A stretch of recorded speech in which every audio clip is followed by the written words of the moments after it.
Kerala governor Rajendra Arlekar കണ്ട north Indian സംസ്ഥാനങ്ങളിൽ നിന്ന് കേരളം അല്പം വേറിട്ട് നിൽക്കും. കാരണം ഇന്നാടിനെ കാർന്നു തിന്നുന്ന ശാപങ്ങളെ ഒഴിവാക്കാൻ ഇവിടെ ജാതിയും മതവും നോക്കാതെ ആളുകൾ കൈകോർക്കും. അതിന് ഉദാഹരണം തേടി എവിടെയും പോകേണ്ട. നോർത്തിലെ പല സംസ്ഥാനങ്ങളിലും ഇന്ന് BJP ഭരണത്തിൽ ഇരിക്കുമ്പോൾ ഇവിടെ കേരളത്തിലെ നിയമസഭയിൽ BJP MLA-മാരുടെ എണ്ണം 0-ൽ നിൽക്കുകയാണ്. മുകളിൽ പറഞ്ഞ ആപത്തിനെതിരെ കേരളം ഒറ്റക്കെട്ടായി നിന്നതുകൊണ്ട് മാത്രമാണ് അത് സംഭവിച്ചത്. ആർലേക്കറിലേക്ക് വരാം. 15ാം കേരള നിയമസഭയുടെ അവസാന സമ്മേളനത്തിന് തുടക്കം കുറിച്ചിരിക്കുകയാണ്.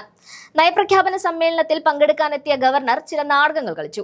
കേന്ദ്ര സർക്കാരിനും പ്രധാനമന്ത്രിക്കുമെതിരെ ഉയർത്തിയ വിമർശനങ്ങൾ മനഃപൂർവ്വം വിഴുങ്ങിയാണ് ഗവർണർ പ്രസംഗം നടത്തിയത്.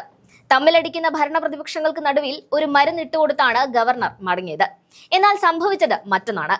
ഗവർണറുടെ ഈ നടപടികൾക്കെതിരെ ഭരണപക്ഷം നടത്തിയ നീക്കത്തിനെ പിന്തുണയ്ക്കുന്ന നിലപാടാണ് പ്രതിപക്ഷത്തിനും VD സതീശനിൽ നിന്നും ഉണ്ടായത്.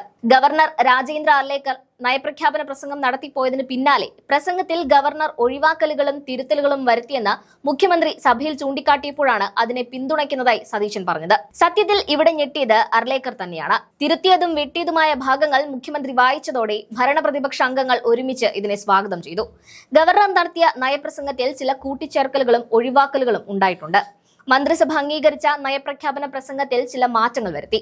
ഭരണഘടനയുടെ അന്തസത്തയ്ക്കും സഭയുടെ കീഴ്വഴക്കങ്ങൾക്കും അനുസൃതമായി മന്ത്രിസഭ അംഗീകരിച്ച നയപ്രഖ്യാപന പ്രസംഗമാണ് നിലനിൽക്കുന്നത്. സർക്കാരിന്റെ നയപ്രഖ്യാപനമാണ് ഗവർണർ സഭയിൽ നടത്തേണ്ടത് എന്നാണ് മുഖ്യമന്ത്രി പറഞ്ഞത്. തുടർന്ന് മുഖ്യമന്ത്രി വെട്ടിയ ഭാഗങ്ങൾ വായിച്ചു. ഇത്തരം സാമൂഹികവും സ്ഥാപനപരവുമായ നേട്ടങ്ങൾ കൈവരിച്ചിട്ടും ഭരണഘടനാ തത്വങ്ങളെ ദുർബലപ്പെടുത്തുന്ന യൂണിയൻ ഗവൺമെന്റിന്റെ തുടർച്ചയായ പ്രതികൂല നടപടികളുടെ ഭാഗമായി കേരളം ഗുരുതരമായ സാമ്പത്തിക ഞെരുക്കം നേരിട്ടുകൊണ്ടിരിക്കുകയാണ്. ഈ വാചകം ഗവർണർ ഒഴിവാക്കി. സംസ്ഥാന നിയമസഭ പാസാക്കിയ ബില്ലുകൾ ദീർഘകാലമായി കെട്ടിക്കിടക്കുകയാണ്. ഈ വിഷയങ്ങളിൽ LDF സർക്കാർ സുപ്രീം കോടതിയെ സമീപിക്കുകയും അത് ഭരണഘടനാ ബെഞ്ചിന് റഫർ ചെയ്തിരിക്കുകയുമാണ്. ഇതും ഗവർണർ ഒഴിവാക്കിയതായി പിണറായി വിജയൻ സഭയെ അറിയിച്ചു.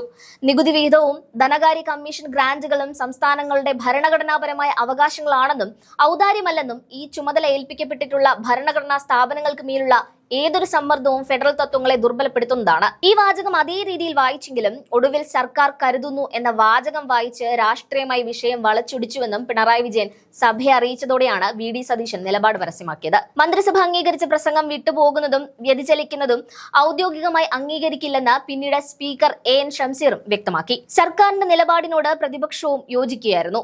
മന്ത്രിസഭ അംഗീകരിച്ച പ്രസംഗം ഗവർണർ വായിക്കണം. മാറ്റം വരുത്താനുള്ള അവകാശമില്ലെന്ന് പ്രതിപക്ഷ നേതാവ് VD സതീശൻ ചൂണ്ടിക്കാട്ടി. എന്തായാലും ഗവർണർ രാജേന്ദ്ര ആർലേക്കറുടെ ആദ്യ നയപ്രഖ്യാപന പ്രസംഗമായിരുന്നു ഇത്.